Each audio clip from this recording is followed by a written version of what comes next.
24 చదువు. ఆయన మరి ఒక ఉపమానము వారితో చెప్పాను. ఏమనగా, పరలోక రాజ్యము తన పొలములో మంచి విత్తనం విత్తిన ఒక మనుష్యుని పోలి ఉన్నది. మనుష్యుని నిద్రించుచుండగా అతని శత్రువులు వచ్చి గోధుమల మధ్యను గురుగులు విత్తిపోయాను. మొలకలు పెరిగి గింజ పట్టినప్పుడు గురుగులు కూడా అగపడెను. అప్పుడు ఇంటి యజమానుని దాసులు అతని యొద్దకు వచ్చి, అయ్యా, నీవు నీ పొలంలో మంచి విత్తనములు విత్తివి కదా, అందులో గురుగులు ఎక్కడి నుండి వచ్చినవి అడిగిరి. ఇది శత్రువు చేసిన పని అని అతడు వారితో చెప్పగా, ఆ దాసులు, మేము వెళ్ళి వాటిని పెరిగి కూర్చోని నీకు ఇష్టమా అని అతని అడిగిరి. అందుకత వద్దు, గురుగులను పేగుచూడగా వాటితో పట్ట ఒకవేళ గోధుమలను పెళ్ళగంతురు. కోతకాలం వరకు రెండింటిని ఎదగనివ్వండి.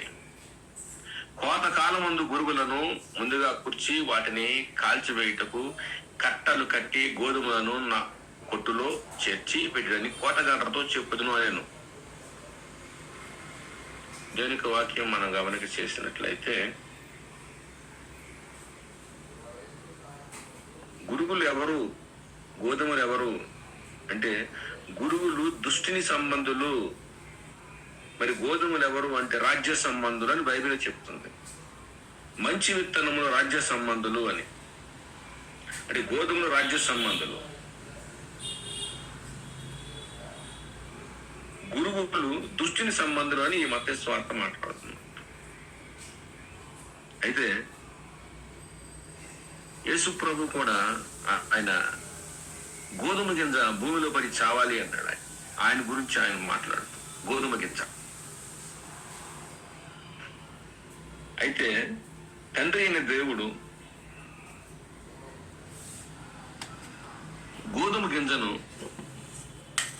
భూమి మీద నాటాడు. ఆయన అంటే భూమి మీద సంఘాన్ని నాటాడు దేవుడు.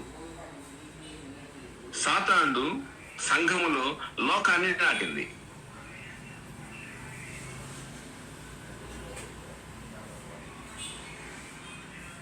సంఘంలోనికి లోకం వచ్చేసింది, సంఘంలోనికి అపవిత్రత వచ్చేసింది.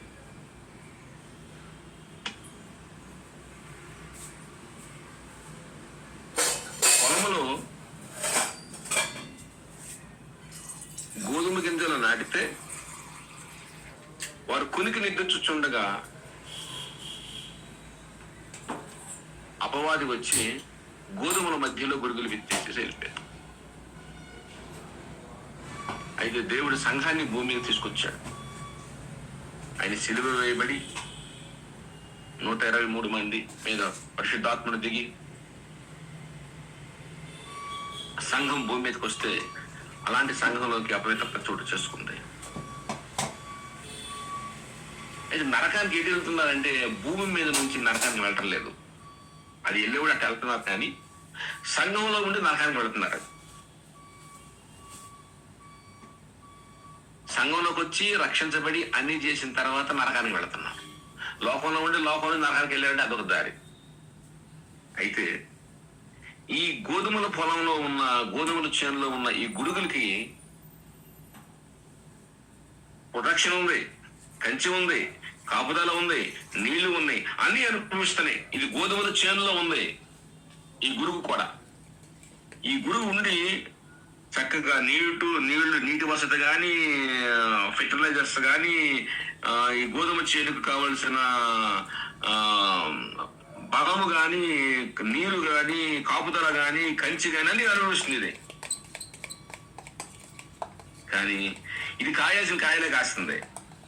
మరి ఎవరు గుర్తిస్తారు ఈ గోధుమ చేనులో ఇది గురుగు, ఇది గోధుమ అని ఎవరు గుర్తిస్తారు?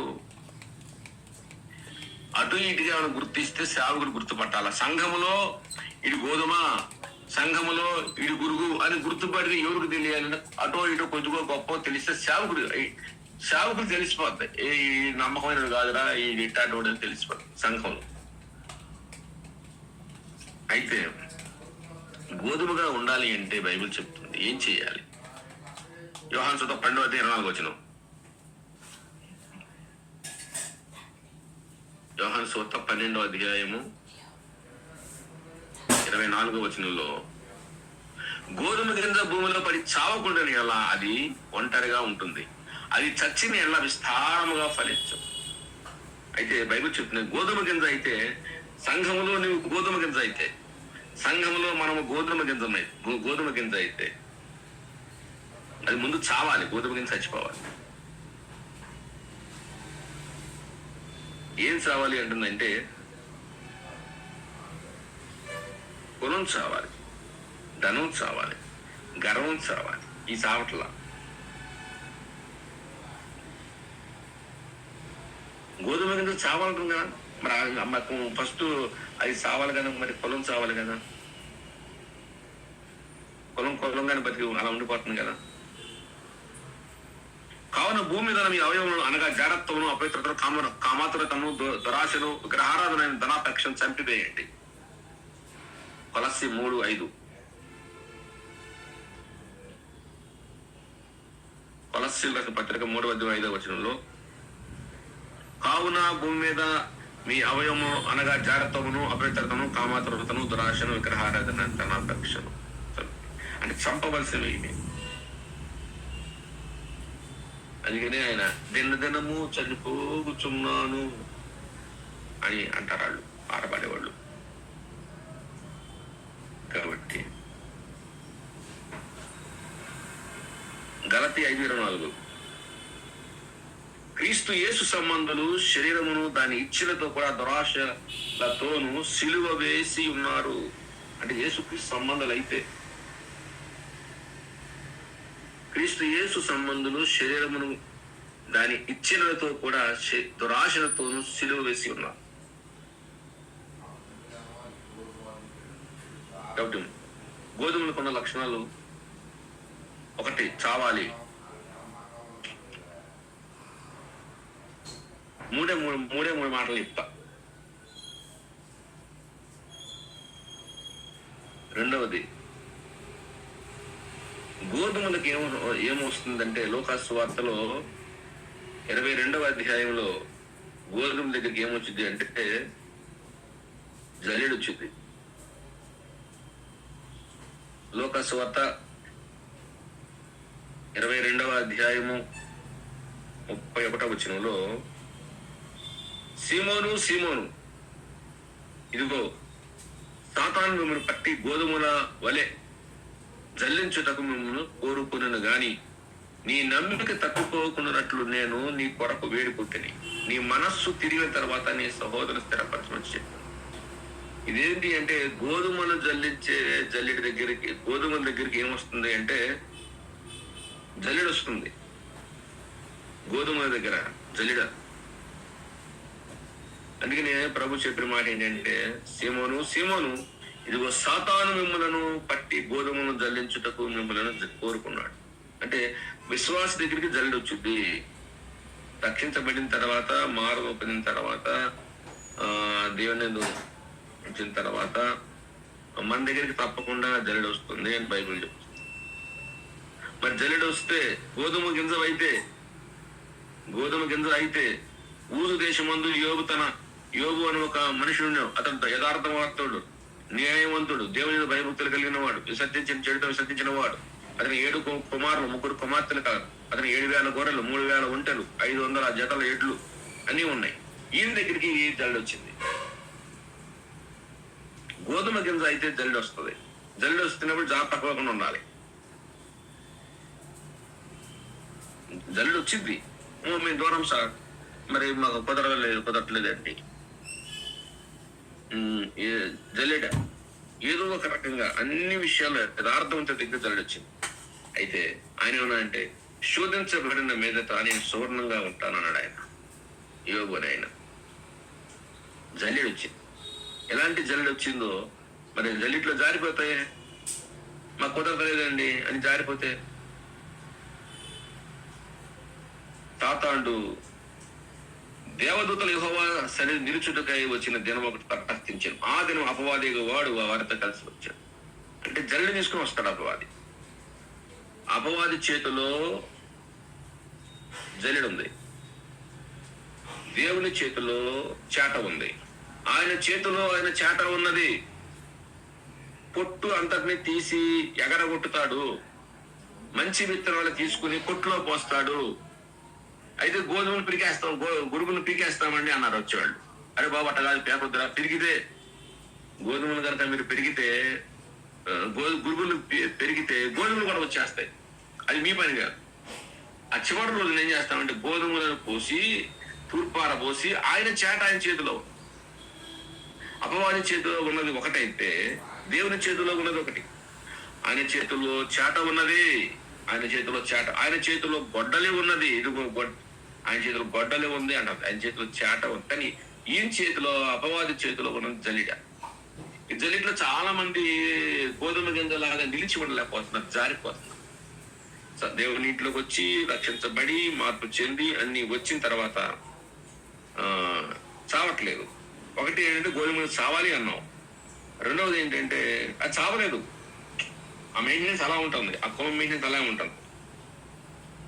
మాట మాత్రం అలా చెప్పుకుంటా పోతాడు.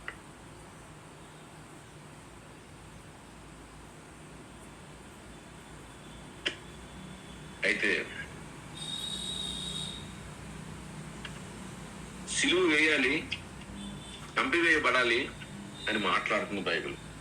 సిలువ వేయబడాలి. రెండోది జలిడ. మూడో మాట చెప్పి నేను ముగిస్తాను. మూడో మాటలో అంటే గోధుమ గింజ అయితే సంఘంలో నువ్వు గోధుమ గింజలైతే సంఘంలో నిలిచి ఉంటావు. శోధన వచ్చి నిలిచి ఉంటావు. నువ్వు గోధుమ గింజ అయితే చస్తావు, చస్తే ఫలిస్తావు. మూడో మాట ఏమంటుందంటే గోధుమ గింజ గురించి బైబిల్ చెప్తూ 7వ అధ్యాయము 2వ వచనం, నీ నాభి దేశము మండలాకార కలశం సమ్మిళిత ద్రాక్షారసం దాని ఎందు వెలితి పడకుండా గాను నీకు గాత్రం పద్మాలాంకురత గోధుమ రాశి. నీ గాత్రము పద్మాలాంకురత గోధుమ రాశి. గోధుమలు ఒక రాశిగా పోయబడ్డాయి.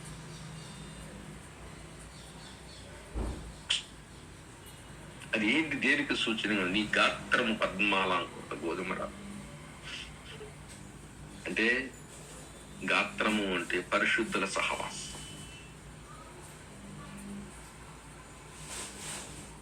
గోధుమ రాశి సహవాసానికి సూచన.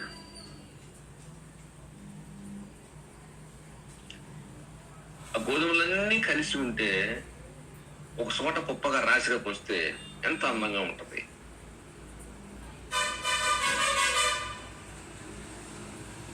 అదే గోధుమలు అక్కడ 10 గింజలు, అక్కడ ఒక కేజీ, అక్కడ ఒక 4 కేజీలు, అక్కడ ఒక 1/2 కేజీ పోస్తే దాంట్లో ఏం అందం ఉంటుంది? దాంట్లో ఏం అందం ఉండదు. అంత రాశి సహవాసం అంతా కలిసి ఉంటే మనకి దేవుని కృపను బట్టి నెలలో ఒక పర్యాయం అందరం కలుసుకునే అవకాశం, సహవాసం అంతా కలుసుకునే అవకాశం. గోధుమ రాశిలాగా ఆ స్టేడియం మీద ఎక్కి చూస్తే ఆ మనుషులందరూ అలా నిండిపోయి ఉంటే ఎంత అందంగా ఉంది. కాబట్టి 3 మాటలు చెప్తున్నాను. ఒకటి, గోధుమ గింజ చావాలి అని. ఏమి చావాలి? ఇంకా రిమైనింగ్ ఏమి అలా నిలిచి ఉంది? కులమా, మతమా, డబ్బా నిలిచి ఉంది, పోవాలి అని. చస్తే ఫలిస్తారు. ఉనయ్య గారు చెప్పారు. కరేపా చెట్టు గురించి చెప్పారు పెద్దయ్య గారు. ఆ కరేపా చెట్టు చూడు, విత్తనాలు ఎవరు ఏరు కానీ ఏరు నుంచి మొక్క వచ్చిందని చెప్పాడు. మళ్ళీ కాయ నుంచి కాయలు రాలిపడి అక్కడ నుంచి కూడా మొక్కలు వస్తాయి. ఆ చెప్తూ యెషయా మొదటి నుంచి చిగురించిందని చెప్పారు అయ్య గారు. కాబట్టి దేవుని యొక్క వాక్యం మనం చూస్తే ఫలిస్తే, మొక్కలు చిగురిస్తే, సంఘములో చిగురిస్తే,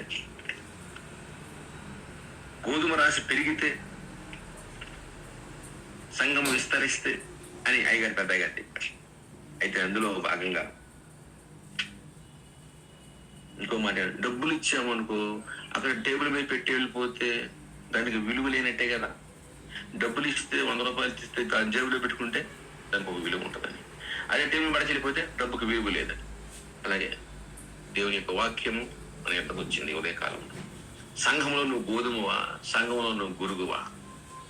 గోధుమ మీద చస్తావు, చస్తే ఖచ్చితంగా గోధుమలు ఇంకా ఎక్కువ గోధుమలు వచ్చేస్తాయి. 2, గోధుమల దగ్గర జల్లి వస్తుంది, శోధన వస్తుంది, జల్లి వస్తుంది. యోగు దగ్గరికి వచ్చింది, యేసేపు దగ్గరికి వచ్చింది. యేసేపుని ఆయన చెల్లించబడ్డాడు. యేసేపు ఇంకొక 3 మనుషులను తీసుకెళ్ళి అగ్నిగుండంలో పడేశారు. ఇంకొక ఆయన తీసుకెళ్ళి సింహాల బోన్లో పడేశారు. గోధుమల దగ్గరికి మాత్రము తప్పకుండా జల్లి వస్తుంది. జల్లిడ అపవాది దగ్గర, దుష్టుల దగ్గర జల్లి ఉంది. గోధుమ సిమోను నిన్ను సాతాండు గోధుమలు జల్లించి జరిట్లో వేసి తెల్లిస్తాడు. అయితే నేను జల్లించమన్నాను, జల్లించొద్దయా రాలిపోతారా అనలేదు, నేను జల్లించమన్నా. కానీ నేను తండ్రిని వేడుకున్నాను ఒక గింజ పట్టు రాలకూడదు అని. 2, 3 నేను గోధుమలు అంటే పద్మాలంకృత గోధుమ రాశి సహవాసం. ఎక్కడ ఉన్నామో అక్కడ సహవాసం గ్యాదర్ అయినట్లే. రక్షణ పొందాను కదా, సహవాసం రక్షించబడ్డావు కదా. మరి ఏం టైం వచ్చింది? సహవాసం రక్షించబడిన తర్వాత సహవాసంలో పొందానని చెప్పుకున్న కొంతమంది చెట్టు పేరు తెలుసుకుంటా కాయలు అమ్ముకునే రకాలు ఉన్నారు. మేము అక్కడెక్కడ ఎదుగుతున్నాం, అక్కడెక్కడ పెరుగుతున్నాం, రక్షణ పొందిన మాత్రం ఎక్కడే అని చెప్పి. కాబట్టి 3 మాటల్లో ఒకటి చావాలి, 2 జల్లిడ, 3ది పద్మాలంకృత గోధుమ రాశి అంటే సహవాసం. ప్రార్థన చేసుకున్నాం. అమ్మ విజయ అయిపోయింది.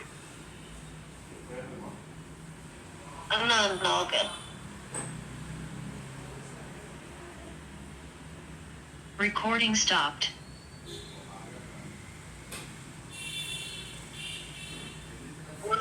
వాక్యం విన్నాం కదండి. ప్రేరేపించబడిన వారు ఒక ప్రార్థన చేస్తారండి.